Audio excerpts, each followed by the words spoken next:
Hi everyone, welcome back to another episode of Indie Thoughts. We are back again with the second season, and we have a very dear friend Rohini today with us. She has been a part of the corporate journey since last 20 years and has been working in very different roles. She worked in operations, she worked in corporate communications, and a lot of work has gone in creating milestones for herself. She has done a lot of work in mental health. She has been empowering women in the corporate industry, and she has been a very vocal person when it comes to empowerment as a topic. So, without further ado, I request Rohini, please introduce yourself, share what you have been doing, and who is Rohini. Hi, Gaurav. It's a pleasure, first of all. Thank you for calling me to Indie Thoughts and this podcast. Um, I have been, I think, always been a communications person. So over 19 years, I have just been doing communications. Um, I think I really like the role communications because it just is one of the horizontals that cuts across any organization. So you become like um someone who can cut across any industry, any organization. And I think the what gives me most mm, about this job is really what you can do with people through communication. So really, how you can influence a positive change, a cultural change in the organization with what you do, how you can impact business, how you can make sure, how you have the span to, while you're in a function, you're able to impact a lot of people at the same time. So I think the impact the role creates is something that really excites me about the role. And of course, touching people's lives, making sure that there's a change in the organization's culture. Um, I am a communicator, a runner, a mental health first aider, most recently, and a mom of a teenager. Um, and I think that's what I have been doing for the last so many years. Uh, Gaurav. Awesome. So, the major impact which I could understand from your introduction is that you are changing lives and you are a change maker and an influencer. So, thanks a lot for bringing that out in your introduction. And we really wanted to have people like you come on Indie Thoughts and talk about that what they're doing on a daily basis that is impacting the life of people in corporate. As in your role, your persona, your activities which you do in the corporate actually brings that change in the organization, how you communicate. So I have seen you work, we work together. I've seen you work, how you create that change, how you influence people, and how you bring out that message from your communication so that people can actually connect to it and bring that change forward. So you actually create that ripple in the organization. That is what I have seen you do. So when we talk about mental health, what have you been doing in mental health? If you can talk about that. So, Gaurav, I think as most of us know, for the last 2 years, uh, with COVID and people going through this deadly pandemic, right? There have been people who've lost their jobs. There have been people uh, who've faced a lot of problems in their personal lives as well, have lost their near and dear ones, right? And during that time, I felt that it was very different from. So mental health is not a topic that has not been in the fore for a very long time, but I think it only aggravated with the pandemic. I think over the last 2 years, and the fact that it's been a topic that has been talked about very much over the last couple of years, but I think we felt that people still do not come up with sharing if they have a mental health issue. First of all, realizing that they have a mental health issue, and secondly, coming forward and talking about it, having the trust to talk about it. Because I think it's as they normally say when I was getting trained as a mental health first aider, that ये तो पागल है, इसको नहीं पता, ये तो पागल. People will think I'm mad. If I talk about my mental health, people will think I'm mad, but that's not true. I think it, like any other disease, like any other problem that you have with your body, mental health is just like that. And there can be situations where you have a mental health issue. And I think I would not go very far. I think when we were going through the pandemic, and I realized that there is I myself felt that, there were times when with work, with the requirements at home, with what you need to balance and make sure everything is working fine. So there were times when you would also feel that, I'm getting pulled. I was getting pulled in a lot of directions. And I said, what's the course of action? I mean, what do I do? What is my recovery mechanism?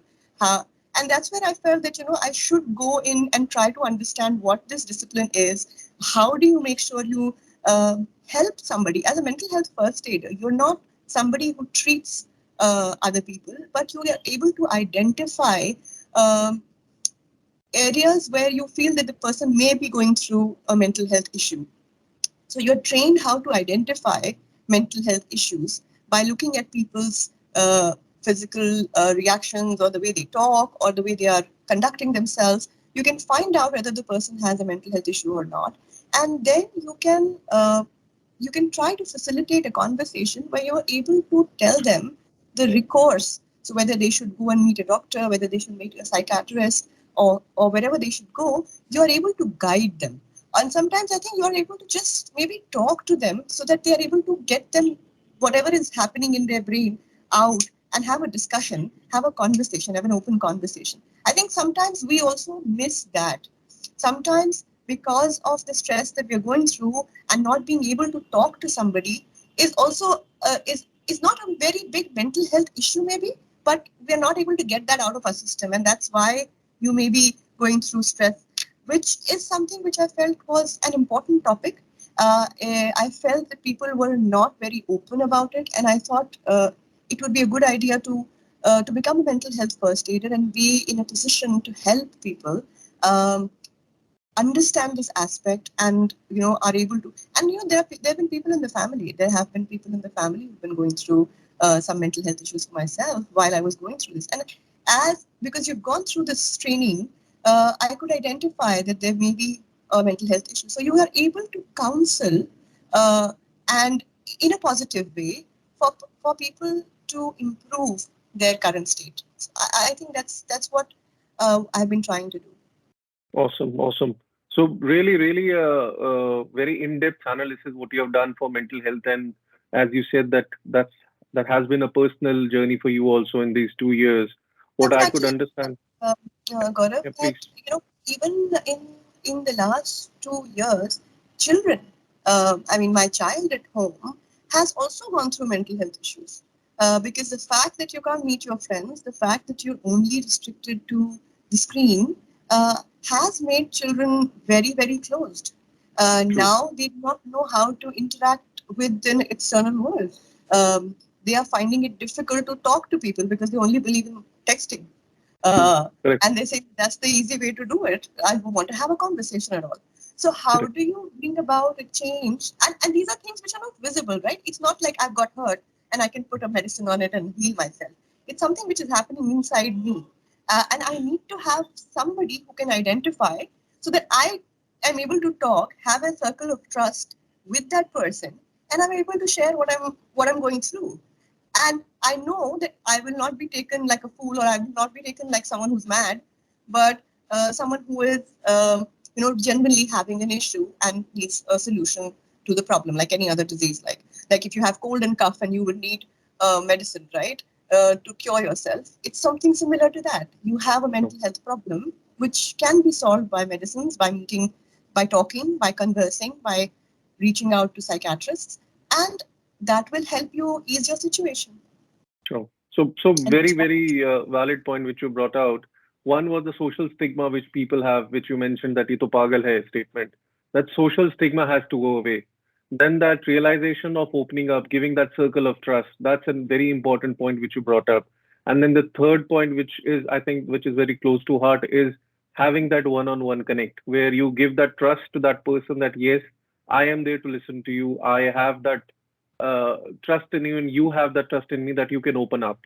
And then definitely medicine is there to support that, because what we see is that the channelization of that thought is important, because if we do not have that, if we do not have that trust or that, I'll say that camaraderie, you cannot get out of that thought process which is going on. So very good points which you brought out, Rohini. Thanks a lot for getting that. So now coming to a little lighter topic in the conversation, I see you do a lot of running. You are a avid marathon runner. So give me a glimpse at why do you run and how do you thought about using your time in running and why do you do that? I mean, for a person like me who is an avid gymmer, I would not run. So Interesting question, Gaurav. And I keep asking myself that question, that why do I run? Why don't I gym? And why don't I do any other thing, right? So, see, long story short, it started with after my pregnancy, and I wanted to sort of lose a little bit of extra weight that I had put on, right? It started with that. It's interesting that when I started running, I couldn't even do 1 kilometer and run 1 kilometer.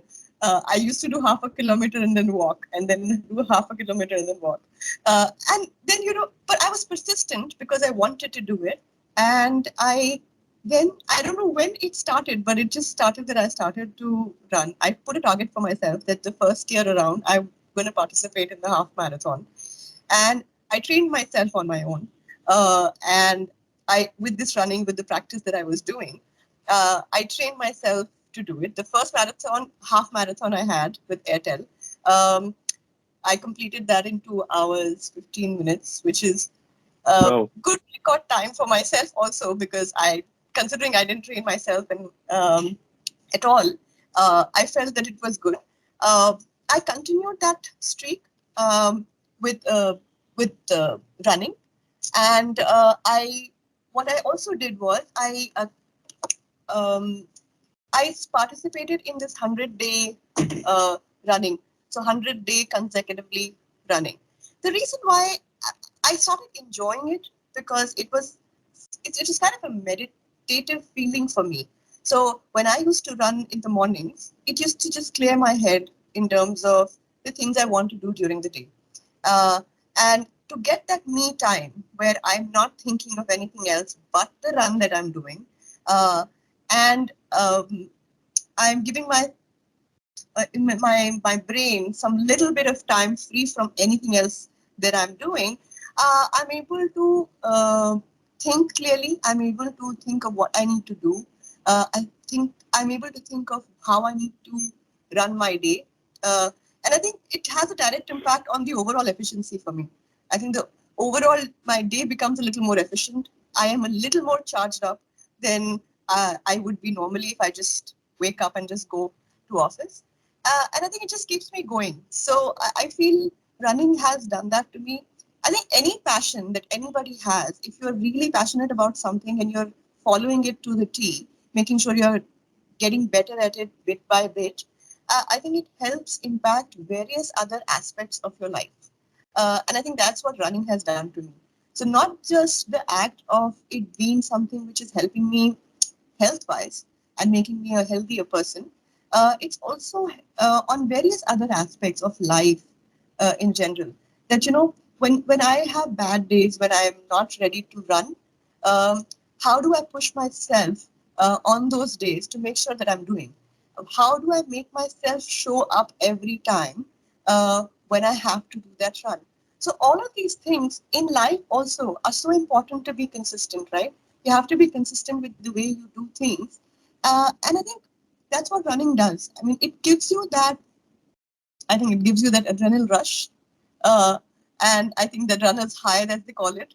And that runner's high really makes you a little more elevated from the way a normal person is going to be.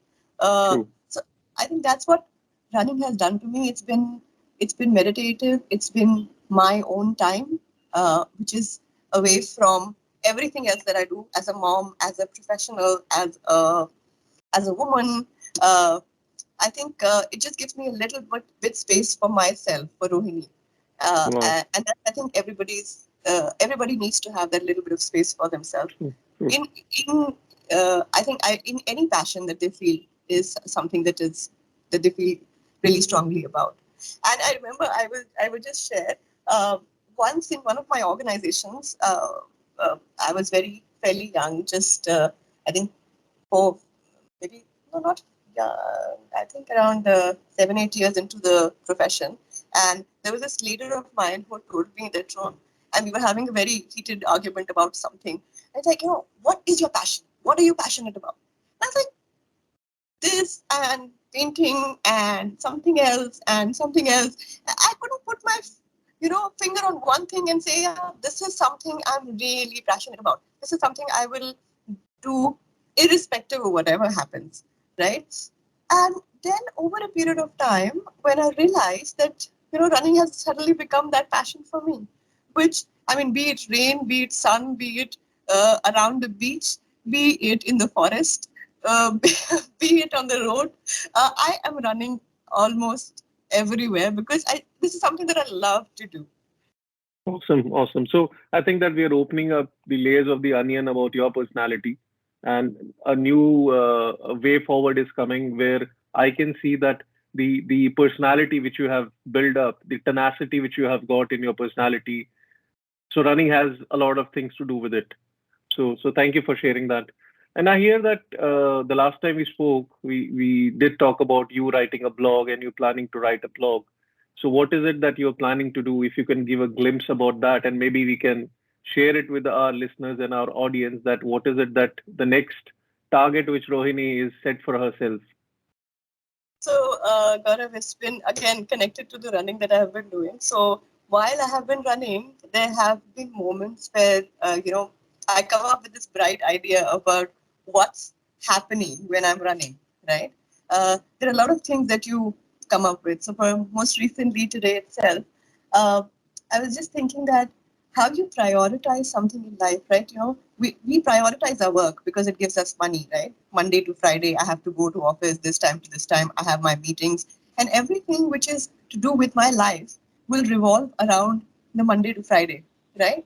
But how do you make sure that apart from this Monday to Friday, there is something that you do consistently, uh, and you make time for it? So I've realized that over the last 2 or 3 years, if I'm not wrong, I have been going out to for my runs every weekend, in the morning. And now is the time when I sometimes think, I if I look back, I don't find my weekend without that run in the morning because that's just become a part of my schedule, uh, True. right? So this is what I'm going to be writing about. So what comes to my mind when I'm running, uh, I'm going to try and pen down those thoughts. And if at all it helps to um, ease people who are suffering from mental health issue, uh, because you feel pain, you feel fear, you feel uh, uncertainty, right? But I'm going to talk about those topics, but at the same time, I'm also going to share what I have discovered in the run on a weekend, right? Awesome. Uh, Awesome. about and I don't want to make it very long a blog. I just want to make it short for people to uh, see the context in it and pick up something which they can take with them from it. So I have started to, like we were discussing the other day, I have started to put something together. Let's see how this goes. But I'm trying to see if I can be more consistent. No, no, we And would love to read those. We would love to actually share it with our audience because we would like you to spread the knowledge and share the wisdoms of your run. Maybe someday, after reading your missionary statement or mission statement, we start running, as in I and my counterpart start running, because maybe you become an influencer for us.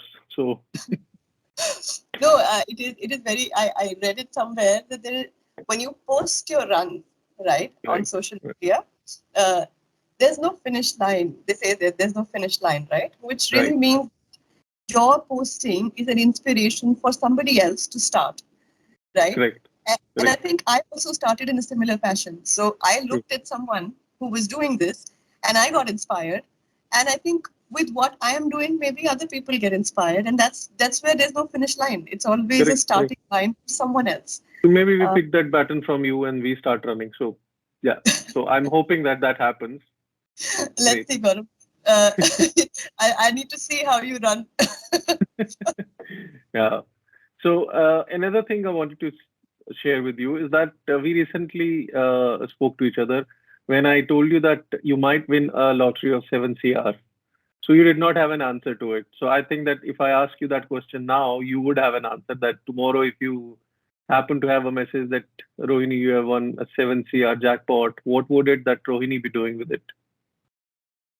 But honestly, Gaurav, as of now, I think my focus in life is very, very narrow, I would say, towards my son, and I think towards my own finances. So I have a home loan which I would like to pay. I would like to take care of my son and his education. And I think for myself, I'd like to do something. I'd like to have a house on the hill and make sure that I call my friends like yourself and a lot of other friends who go out traveling, who are avid travelers, to come and stay with me. So I have a little house on the hill with my farm, with my farm animals, and a life over there, which is with peace and quiet. And Awesome. all, I am able to help people there through this money that I get. I'm able to again help change lives. I would definitely like to be, but where I can help people to create income for themselves, not just giving them money and making sure that they're, um, you know, supported. They're still dependent, but I think giving them occupation which is able to help them better their lives in a way. So I think that is first better my own life, because I think first you better your own life, then you become in a position to better other people's lives. So I'd Awesome. like to. So very profound as actually because you are realistic and also a mission. You have a mission to help others also. So very profound. So Rohini, while we wrap up the session, we had a very good session, very good conversation with you. Happy to Thank have you and discuss with you about your missions which you have been doing, the runs which you have been doing, the content creation what you are doing with your organization. So one last thought: what message would you want to give to our audience about life, about experiences in life, and what they should be looking at? Because we have various audiences who are just starting their career in the corporate. We have people in the middle management. And you, with your kind of experience, what is it that you would want them to have, that gems of your experience, and bring that change in their life? One small message from you. Yeah, just I would just say that have a passion. If that passion can turn into your profession, I think it's the best thing to happen. So have a passion, make sure you're building it bit by bit, and if that becomes your profession, then you won't be able to, you won't want to work. Then it will just come automatically to you. So I think those things will, working is not going to be so much difficult for you to do. So your passion will become your work. If that can happen, great. But if that cannot, then I think whatever you're doing, whatever it is, because sometimes people are not able to make their passion their work, right? So whatever you're doing, give it your 100%. Be respectful to people around you. I think never compromise on respect, both ways. I think from the organization as well as from the people you work with or people you live with. I think don't compromise on respect, and and continue to give your 100% to whatever you do. Uh, I think there is a joy in doing small things. There is a joy in doing small things right, um, and I think those small things slowly and gradually add up to become big things. So I think Awesome. continue to do the small things, give your 100%, and Respect. and just be respectful a lot all along the way. I think Awesome. apart from skills, these are the three things which I feel are really important for people to be successful. Basically, the best human trait is being respectful to others and to yourself in order to Yes. be successful in your life. So perfect. Thanks a lot. Thanks a lot, Rohini, for giving your time. It was pleasure meeting you today. Thank you. And we'll Thank, see you. We'll see your blog very soon, and we'll be sharing with our audience. And we'll see you in another episode of Indie Thoughts. Thank you for being with us. Thank you. thank you, Gaurav. Thank you. Bye. Bye bye.